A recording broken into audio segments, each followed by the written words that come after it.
அம்பதி வணக்கத்தை நிறைவு செய்து அனைவரும் அமர்ந்து கொள்வோம். ஒளி நிறைந்த மாலை பொழுதிலே வீடு இதனுடைய சிறப்பில் பங்கேற்றிருக்கும் உங்கள் அனைவரையும் இங்கே அழைத்து ஒன்று கூடி மகிழ்வதில் உங்களைப் போலவே எமக்கும் ஒரு மகிழ்வான ஒரு மாலை பொழுதாக இது அமைகிறது. தாய் வீடு சஞ்சிகையில் நானும் ஒரு கண்ட்ரிபியூட்டராக இருக்கிறதுக்கு மிகவும் பெருமைப்படுகிறேன். ஏன்னா மற்றது இந்த தாய் வீட்டு கூட்டு குடும்பத்துல நானும் ஒரு ஆளா இருக்கிறதுனாக்க உண்மையிலேயே மகிழ்ச்சி அடைகிறேன். மற்றது கூடிய அளவு பெருமை தான் சொல்லலாம். ஏனென்றா தாய் வீடு பத்திரிகையின் தரம், பத்திரிகைன்னு சொல்லலாம், சஞ்சிகைன்னு தான் சொல்றது சரி நினைக்கிறேன். இந்த சஞ்சிகையின் தரம் உண்மையிலேயே இங்க புலம்பெயர்ந்து டொராண்டோவில் ஸ்கார்பரோவில் மட்டுமில்லை, கிரேட்டர் டொராண்டோ ஏரியாவில் இருக்கிற எல்லாரும் வீட்டை நான் போய்க்கையும் எப்பவுமே எல்லாரும் வீட்டு காஃபி டேபிள் ஒரு தாய் வீடு பத்திரிகை இருக்கு. அது எப்பவுமே பத்திரிகை எல்லா பத்திரிகையும் சும்மா புரட்டி பார்த்துட்டு வச்சிடணும். ஆனால் தாய் வீடுண்டா ஒவ்வொரு பக்கமும் ஒவ்வொரு வீட்டு இந்த வீடு பார்த்தாலும் தாய் வீடு பத்திரிகைண்டா ஒவ்வொரு பக்கமும் முழுக்கள் இருந்து வாசிப்பேன். ஸோ இப்படியான ஒரு ஆக்கத்தில் நான் ஒரு உறுப்பினராக இருக்கிற ஒரு பங்களிப்பாளராக இருக்கிறதுல மிகவும் பெருமைப்படுகிறேன். சர்டிபிகேட் எல்லாம் தமிழ்ல தான் அடிச்சு வச்சிருக்கிறேன். தமிழ் செய்யறேன். நான் 9ஆம் வகுப்பு சர் வில்ஃப்ரிட் லாரியட் காலேஜில் ஐபி ப்ரோக்ராம் இன்டர்நேஷ்னல் பேக்கலோரியேட்டில் படிக்கிறேன். நான் தாய் வீடு இதற்காக பாராளுமன்ற உறுப்பினர் ராதிகா சிப்சபையின பேட்டி கண்ட நான் தாய் வீடு இதழில் எனக்கு மிகவும் பிடித்தது பின்னுக்கு வரும் இலக்கிய பகுதி என்று சொல்லலாம். என்ன போல பல மாணவர்களுக்கு பல்வேறு விடயங்களை கற்றுக்கொள்வதற்கு தாய் வீடு ஒரு சந்தர்ப்பத்தை தருகின்றது. அதே நேரத்தில் இந்த கலந்துரையாடலில் நானும் கலந்து கொள்வதில் மிகவும் பெருமை அடைகிறேன். அதற்கு தாய் வீடு இதழுக்கு எனது நன்றி. 91 எழுத்தாளர்கள் இந்த தாய் வீடு எழுதியிருக்கார். அது மிக ஒரு ஆச்சரியம். 91 எழுத்தாளர்கள், 580 ஆக்கங்கள், கட்டுரைகள் தான் சொல்ல மாட்டேன், ஆக்கங்கள். அது கிட்டத்தட்ட 42-43 பகுதிகளாக பிரிக்கலாம். ஆக அதில் இல்லாதது ஆக மாத ஜோதிடமும் விளையாட்டும். 2 மாதங்களுக்கு முன்பு நான் தாய்நாட்டுக்கு சென்றிருந்தேன். அப்பொழுது என்னுடன் 2 பிரதி வீடு பத்திரிகைகளை கொண்டு போயிருந்தேன். ஒன்றை கொண்டு எனது கோயில் வாசி சாலையிலும், மற்றதை நான் படித்த கல்லூரி காட்டிக் கல்லூரியின் லைப்ரரியிலும் வைத்திருந்தேன்.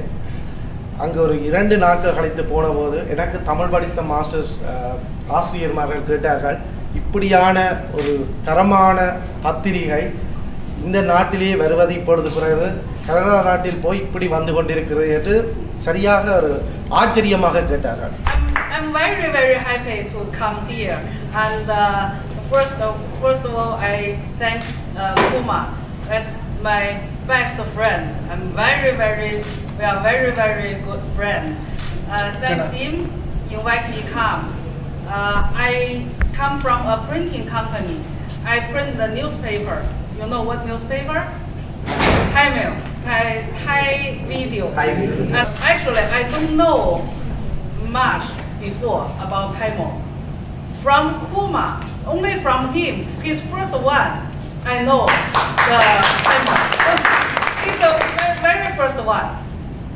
ஐயா, கட்டுரை கதை போல இருக்கலாம், கதை கட்டுரை போல இருந்தால் நான் சொல்லுங்க.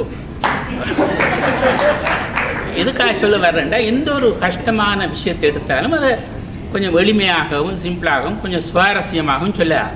வர்ணனையில் நாங்கள் ஒரு கார்ட்டூன் ஆர்டிஸ்ட் வந்து 2 லைன் போட்டு காந்தியின் உருவத்தை கொண்டு வந்தோம்.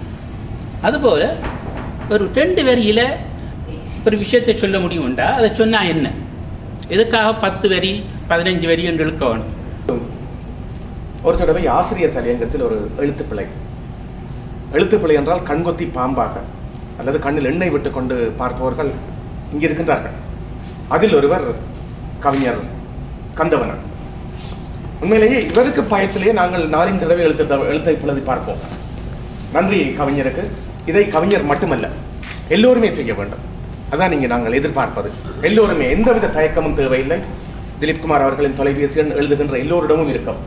தயங்காமல் அலையுங்கள், கிளியுங்கள், அவர் வாங்கிக் கொள்வார். அவர் தானே என்னட்ட யாராவது வந்து உன்னை கேட்டுச்சீங்கண்டா, உனக்கு இன்பத்தையும் துன்பத்தையும் ஒரு நேரத்தில் தரக்கூடிய ஒரு விஷயம் என்னண்டா, இவங்க 2 பேர்ட்ட ஃப்ரெண்ட்ஷிப் தான் சொல்லுவாங்க. வேற ஆர்டிக்கல் எழுத்தாளரை பற்றிய கமெண்ட்கள் சொன்னால் சொல்லுவாங்க, 3 விரலில் பேனியை பிடிச்சி 3 மணி நேரத்தில் ஒரு பக்கத்தை எழுதினா வாசகன் வந்து ஆல்வேஸ் வாசகன் வந்து வெற்றியாளர். அவன் வாசிக்க தொடங்கிக்கலாம், அவன் வெற்றி என்னண்டா அவனுக்கு தேவை இது ஆர்டிக்கல் விருப்பம் இல்லாட்டி ஒரு விரலும் ஒற்ற செகண்டுக்கான அந்த பக்கத்தை பிரட்டி போட்டு போறது. அப்ப எழுத்தாளன் வந்து இவ்வளவு நேரம் எஃபோர்ட் போட்டு எழுதின எழுத்து அது வந்து ஒரு செகண்ட்ல ரிஜெக்ட் பண்ணப்பட்டிருக்கும் வாசகனால. அதனால கூட எஃபர்ட் ஹோம்ஒர்க் வேணும் ஒரு ஆர்டிக்கல் செய்யறது கண்ட. என்னன்னா டிரெக்ட் இம்பாக்டுகள் வந்து ஒரு வாசகம் தட்டி போட்டு போயிடுவான் டக்குன்னு, அது ஒரு செகண்ட் வேலை. ஆனா உண்மையில நீங்கள் அது இந்த எஃபர்ட்டுகளை கால்குலேட் பண்றேன்டா எழுத்தாளர் 3 மணி நேரம் பெரிய விஷயம் இல்லை. ஆனா அதுக்கு பிறகு ப்ரூஃப் ரீட் பண்ணினவர், எடிட்டர்கிட்ட, போட்டோகிராஃபர்கிட்ட வேலை, அதுக்கு பிறகு பிரிண்ட்டுக்கு போனது, மெட்டீரியல் கோஸ்ட், அதுக்கு பிறகு டெலிவரி செய்தது, அது ரீசைக்கிள் போகும் வரைக்கும் அந்த பேஜ் வந்து ஒருத்தராலுமே சீண்டப்படாமல் வீணாக போகும். அதுண்ட மெட்டீரியல் கோஸ்ட் எல்லாத்தையும் பார்த்தீங்கன்னா இந்த 3 மணி நேரத்தை விட கூடவே இருக்கும். அதனால அந்த ஹோம்ஒர்க்கள் வந்து சில நேரங்களில் பத்தாது, சில ஆர்டிக்கல்ல பத்தாது. என்னென்னா ஒருத்தர் ஒரு நல்ல கட்டுரை எழுதியிருந்தாலும் பொதுவாக அதை சில நேரங்களில் அது ஃபோன் பண்ணி சொல்கிறது கஷ்டமாக இருக்குது. ஆனால் இதில் இருக்கிற நிறைய பேர் வந்து ஃபேஸ்புக் வச்சிருக்கிற ஆக்கள் அவைண்ட தாய் வீடு ஃபேஸ்புக்லேயே அவே இல்லை. நிறைய பேர் வந்து அதில் கதை கேட்கல ஒரு ஆளை பற்றி ஒரு கட்டுரையை நீங்கள் வாசிச்சிருந்தாலும் அதை வந்து கட்டாயம் அவருக்கு தொலைபேசியில் அழைச்சி தான் சொல்லணும்ன்றதில்லை, அல்லது அது விமர்சனம் இருந்தால் ஏதாவது கருத்து இருந்தால் கட்டாயம் தொலைபேசியில் அழைச்சி தான் சொல்லணும் இல்லை. சிலவளை சொன்னால் அவருக்கு மட்டும்தான் அது தெரியும். நீங்கள் ஃபேஸ்புக்கில் வந்து அவருக்கு அந்த விமர்சனத்தையோ அல்லது அந்த கட்டுரை தொடர்பான அபிப்பிராயத்தை போட்டிங்க என்றால் நிறைய பேர் பார்க்கக்கூடியதாக இருக்கும். அது அவருக்கு ஒரு என்கரேஜ்மெண்ட்டாக இருக்கும். நான் 3 கருத்துக்களை மட்டும் முன்வைக்க விரும்புகின்றேன். என்னுடைய முதலாவது கருத்து என்னவென்றால், இந்த ஏராளமான வாசகர்கள் இருக்கிறார்கள். 90-91 பேர் இந்த பத்திரிகைக்கு தொடர்ச்சியாக கட்டுரை எழுதுகிறார்கள். இந்த பத்திரிகையை பற்றி ஒரு நிரந்தரமான ஒரு ஆதரவு தளமும் காத்திரமான விடயங்களை பற்றி அதை பேசுகிற அந்த கருத்தமைவும் உருவாகி இருக்கிறது. அது ஒரு மிக இறுக்கமான ஆழமான ஒரு தளத்தில் அந்த பத்திரிகையை உருவாக்கி வைத்திருக்கிறது. அது நல்லது. அப்படி என்று சொன்னால் அதற்கு அடுத்ததாக என்ன செய்ய வேண்டும் என்ற கேள்விதான் எழுப்ப கொண்டேன். என்னுடைய முதலாவது கருத்து என்னவென்றால், ஒரு நல்ல விடயங்களை தருவது, அதை அழகாக தருவது, அல்லது வந்து ஏராளமான பேர்கள் கொண்டு போவது என்பது ஒரு முதலாவது படி என்றால், 2வது படி எப்படி இருக்கணும் என்று நான் விரும்புகிறேன் என்று சொன்னால், கருத்தையும் ஒரு சமூகம் சார்ந்து ஒரு முக்கியமான கருத்தையும் கருத்தியலையும் உருவாக்குவதில் அந்த பத்திரிகை என்ன பங்கு எடுக்கிறது தான் முக்கியம். குளிர் எச்சரிக்கை விடப்பட்டிருந்த ஒரு காலம் நாள் குழப்பி விடுமோன்னு சொல்லி எதிர்பார்த்துக்கிட்டு இருந்தாங்க. ஆனால் அந்த குளிரையும் தாண்டி எல்லாரும் வந்திருக்கிறீங்க. குளிரோடு சேர்த்து உங்களை எல்லாம் இந்த இடத்துல எழுத்தாளர்களின் பங்களிப்போட ஒன்றிணைந்திருக்கிறோம். சென்ற வருடத்தை விட பல புதிய எழுத்தாளர்கள் எல்லாம் இணைந்திருக்கிறோம். வழக்கம் போல தாய் வீட்டின் ஒரு சிறு அறிமுகத்தோட ஆரம்பிக்கிறதான் சிறந்த நினைக்கிறேன். இன்றைய தாய் வீடு ஆரம்பத்தில் வீடு பத்திரிகை என்ற ஆரம்பம் 2003 பெற்றவர். அன்றைய காலப்பகுதியில் செய்தி, விஞ்ஞானம், மருத்துவம், தொழில்நுட்பம், ஆன்மீகம் என்று எல்லா துறைகளுக்குமே பத்திரிகைகள் இருந்தது.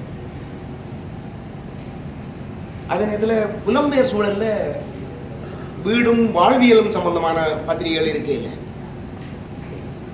அந்த தேவை உணர்ந்து ஆரம்பிக்கப்பட்டதுதான் வீடு பத்திரிகை. முதல்ல 20 பக்கங்களோட ஆரம்பமான பத்திரிகை இன்று பல படிகளை தாண்டி 120 பக்கங்களோட வெளிவந்து கொண்டிருக்கு. சென்ற வருடத்துக்கு பிறகு தாய்வீட்டில் ஏற்பட்ட மாற்றங்கள், வளர்ச்சிகள், இயலாமைகள் பற்றி பார்க்கலாம். சென்ற வருடம் 104 பக்கங்களோட வெளிவந்திருந்த தாய் வீடு 32 பல வர்ண பக்கங்களை இணைத்து எல்லாமாக 120 பக்கங்களோட ஒன்று வெளிவந்து கொண்டிருக்கின்றது. கடந்த வருடம் மட்டும் தாய் வீடு பத்திரிகையில் 550க்கு மேற்பட்ட ஆக்கங்கள் இடம்பெற்றிருக்கு. இவற்றில் பெரும்பாலானவை வீடும் வாழ்வியலும் சார்ந்த ஆக்கங்கள். 250க்கு மேற்பட்ட ஆக்கங்கள் இலக்கியம் சார்ந்தவை. இன்னும் அரசியல், பொருளாதாரம், உடல் நலம், சுற்றுச்சூழல் சார்ந்த ஆக்கங்களும் வெளிவந்திருக்கின்றன. வீடும் வாழ்வியலும் என்று ஆரம்பிக்கப்பட்ட பத்திரிகை இலக்கியம் உள்ளிட்ட பல தடங்களில் பயணித்துக் கொண்டிருக்கின்றது. இவ்வகையில் தாய் வீட்டில் எழுதும் ஒவ்வொரு எழுத்தாளர்களும் முக்கியமானவர்களே. சோதிடம் இல்லை என்று சொல்லப்பட்டது. சோதிடம் நிச்சயமாக அந்த பத்திரிகையில் வராது எனக்கு தெரிஞ்ச அளவுக்கு. சில விளம்பரங்கள், நிறைய விளம்பரங்கள் எடுக்க வேணும் என்று சொல்லப்பட்டது. நான் ஒன்று சொல்றேன், நிறைய விளம்பரங்கள் வருகிறது. அரைவாசிக்கு மேற்பட்ட விளம்பரங்கள் அதில் வரக்கூடாது என்பதில் ரொம்ப உறுதியாக இருக்கிறார் திலீப்குமார். அகினாண்டு அப்படி செய்கிறேன்னு சொன்னது போல நாங்கள் விளம்பர கட்டணங்கள் உயர்த்த முடியுமே ஒழிய அப்படியான எல்லா விளம்பரங்களையும் கொண்டு போட்டால் அந்த இப்போ இருக்கிற தனித்துவம், இந்த பத்திரிகைக்கு இருக்கிற தனித்துவம் இல்லாமல் போயிடும்.